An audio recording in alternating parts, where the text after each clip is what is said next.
Estamos de volta ao vivo para falar do déficit bilionário nas estatais federais que acende o alerta. Além dos Correios e da Eletronuclear, o Tesouro Nacional ligou o sinal vermelho para outras 7 empresas públicas, entre elas a Infraero, a Casa da Moeda e a Companhia Docas. O risco é a falta de caixa e, mais uma vez, o governo pode ser chamado a socorrer essas empresas com recursos públicos. 7 estatais que, na teoria, não dependeriam de dinheiro público estão hoje no radar de alerta do governo. O que era para funcionar com autonomia virou fonte de preocupação fiscal. A Infraero, por exemplo, foi criada há mais de meio século. A companhia que foi responsável pelos aeroportos das principais capitais do país hoje administra terminais aeroportuários regionais menos estratégicos, além do aeroporto Santos Dumont, no Rio de Janeiro. Motivo que levou a empresa a preparar um plano de negócios para se reerguer. Há quase 3 anos, a Infraero vem reduzindo o quadro de funcionários. Baixou para cerca de 1/3, 3.500 empregados na posição de agosto. A companhia teve prejuízo de 2017 a 2021. Virou para resultado positivo nos 2 anos seguintes, mas voltou ao vermelho em 2024. O faturamento da empresa desabou de mais de R$1,5 bilhão em 2023 para menos de R$0,5 bilhão do ano passado. Em nota, a Infraero informou que no 3º trimestre teve resultado operacional positivo de quase R$10 milhões e que possuía cerca de R$2 bilhões em caixa, a maior parte de recursos próprios. O velho problema é a gestão no Brasil, porque os aeroportos, se eles forem administrados por pessoas que conhecem o negócio de aeroportos, que têm experiência, que têm formação e que sejam medidas, principalmente esses executivos têm que ser medidos e têm que ter bônus em função do cumprimento de metas, como faz a empresa privada. O aeroporto funcionou muito bem, caiu o número de atrasos, transportou mais gente, transportou mais carga, etc. O executivo principal cumpriu as metas, então ele vai ter um prêmio, vai ter um bônus, vai ter um aumento de salário, etc.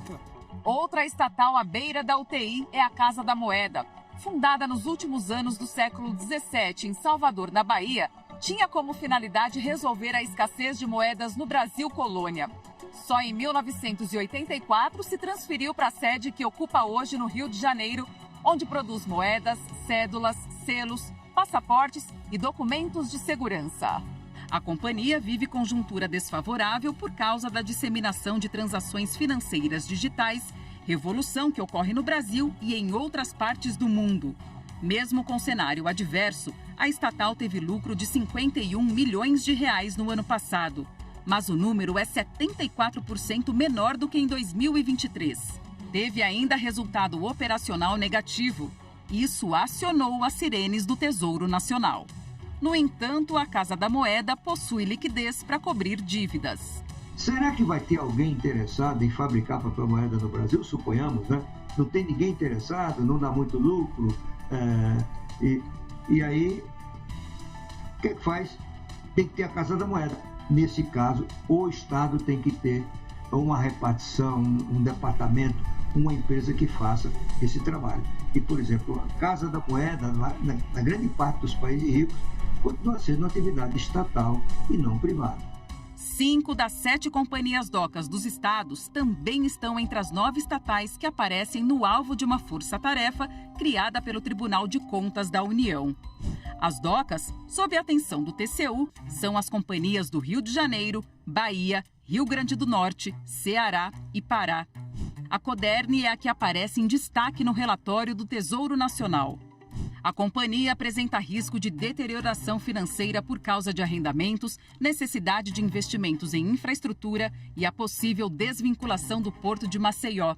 Esse terminal foi responsável por 72% da receita líquida da Codern no ano passado. Apesar dos avanços obtidos com a aprovação ali da nova lei dos portos, os grandes portos públicos do país eles ainda apresentam um baixo nível de eficiência na gestão portuária.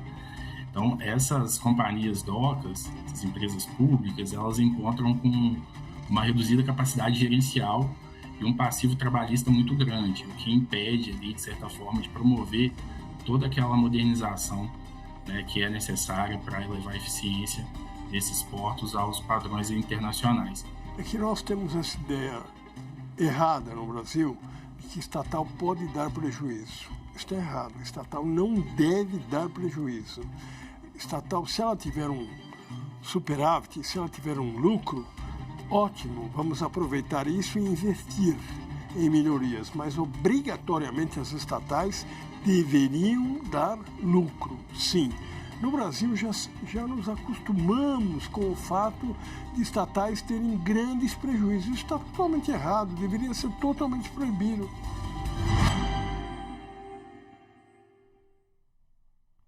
E a crise nas estatais veio à tona agora, fim do ano, com a divulgação de que 9 empresas estão no mapa de riscos fiscais da União, elaborado pelo Tesouro Nacional.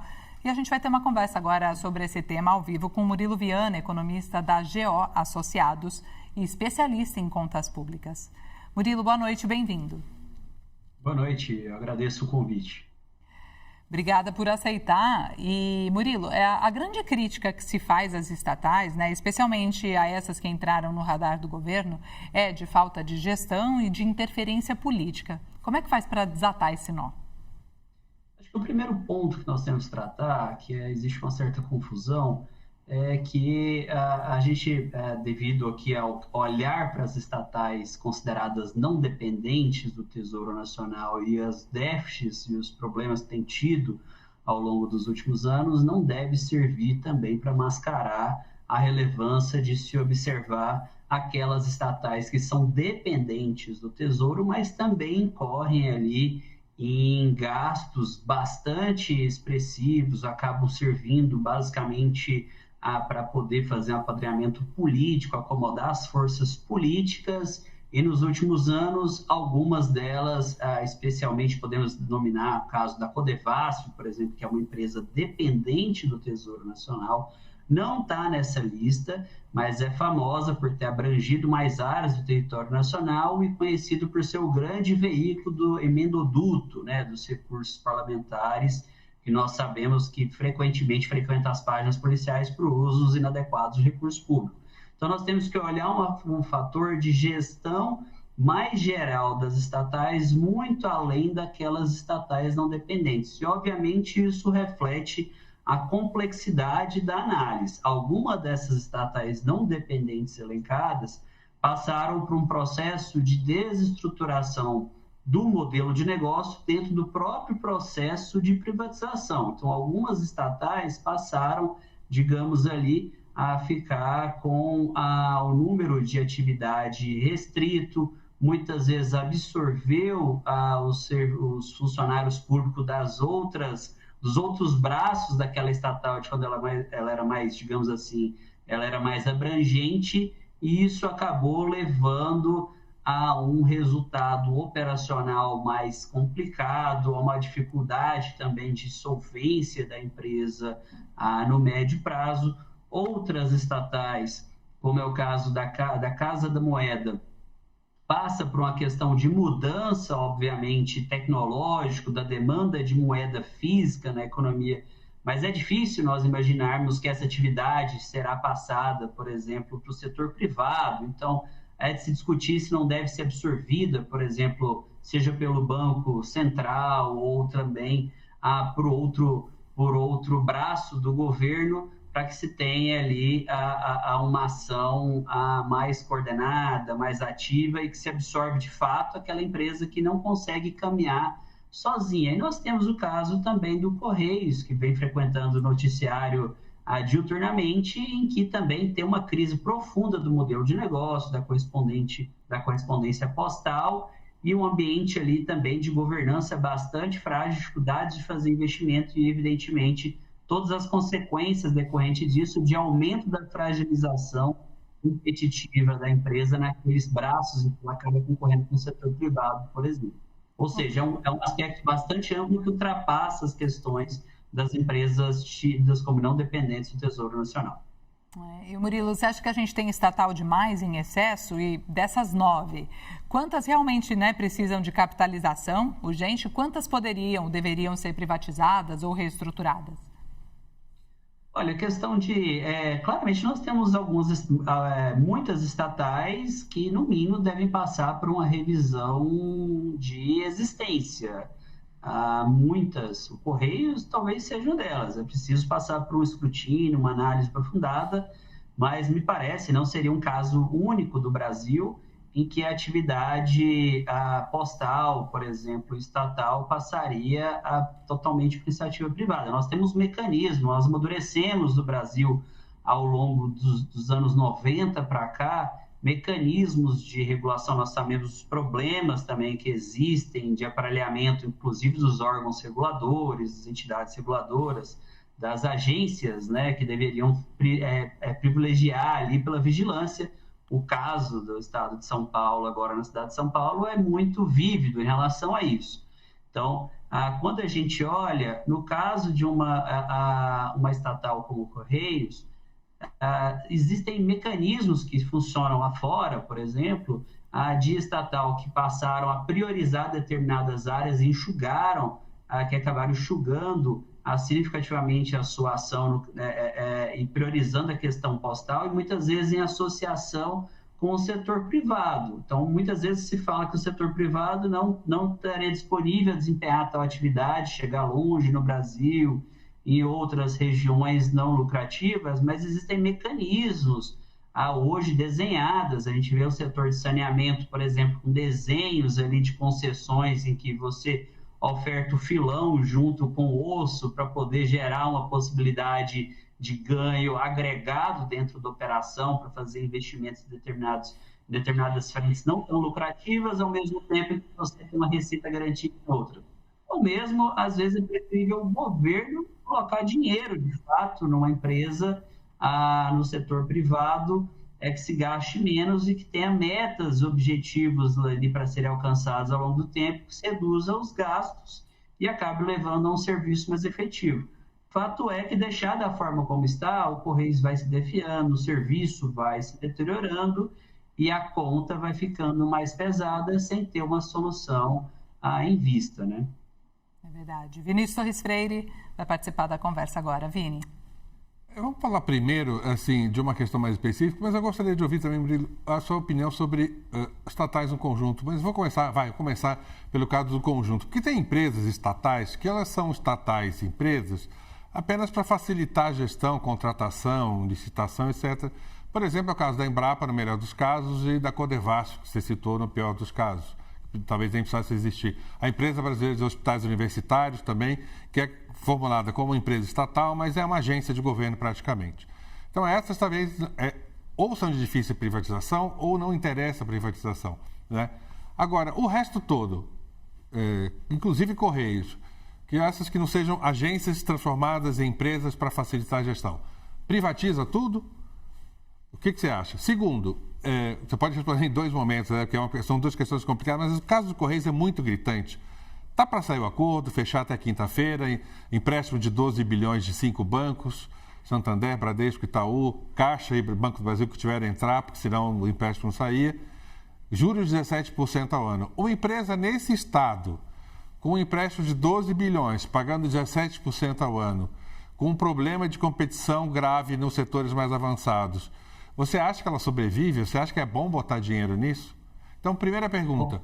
Fora as empresas estatais, que são agências, né, na verdade, tipo a Embrapa, o resto privatiza mesmo? E segundo, o plano de reestruturação do Correios faz sentido? Então, são várias perguntas, eu vou fazer um pouquinho, mas são perguntas bastante pertinentes, né?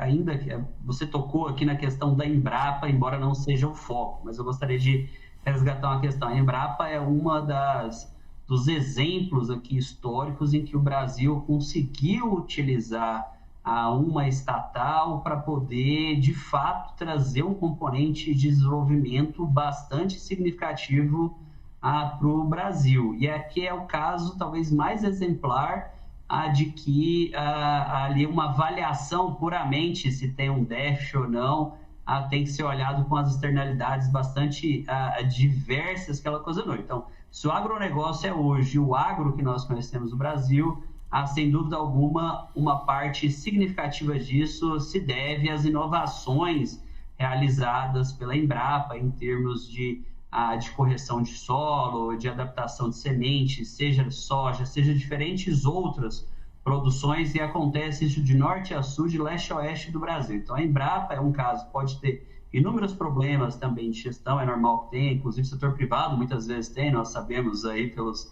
noticiários também, mas é tido como, digamos, um aspecto geral, um case de sucesso que o Brasil teve de utilização de estatal. Quando a gente olha para a questão dos Correios, nós também nos deparamos diuturnamente com contratos estranhos ocorridos bastante volumosos. Nós temos também uma mudança tecnológica em curso, problemas financeiros crescentes, receitas caindo, custos subindo de forma significativa, e a estatal precisa passar, no mínimo, para ser bastante otimista, tem que passar por uma remodelagem completa do seu negócio, do seu funcionamento. Ela nasceu ali para ser a entrega de cartas, correspondências, entre outras atividades, e que basicamente, de fato, naquela época o setor privado não atuava. Como eu falei, ao longo dos últimos anos, das últimas décadas, vários setores de infraestrutura, setores de logística, que antes o setor privado, por N motivos, não tinha apetite de entrar, passou a ter apetite de entrar. E aquela atividade tradicional do Correios foi se definhando. Hoje em dia não tem aquela necessidade como acontecia antigamente. E o Correios depois tentou buscar caminhos de receitas complementares, seja na parte correspondente bancário, que hoje nós sabemos também que as agências bancárias também estão em declínio, também ali de algumas vendas de serviços no local das agências de Correios, que também tem se deteriorado.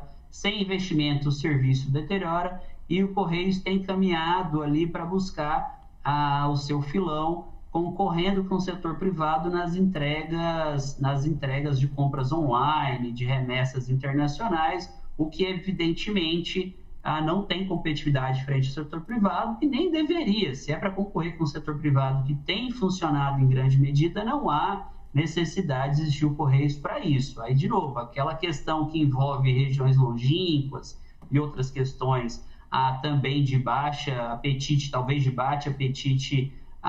do setor privado, nós temos mecanismos também de tentar acomodar essa situação, seja no processo de privatização, de regulação, seja até mesmo de pagamento direto do Estado para determinadas atividades. Agora, em termos quantitativos de estatais, nós temos muitos. Com certeza, uma parte razoável não deveria se passar por escrutínio mínimo ali, não deveria existir. Nós temos problemas também de gestão de cabo a rabo das empresas estatais, sejam elas dependentes ou não.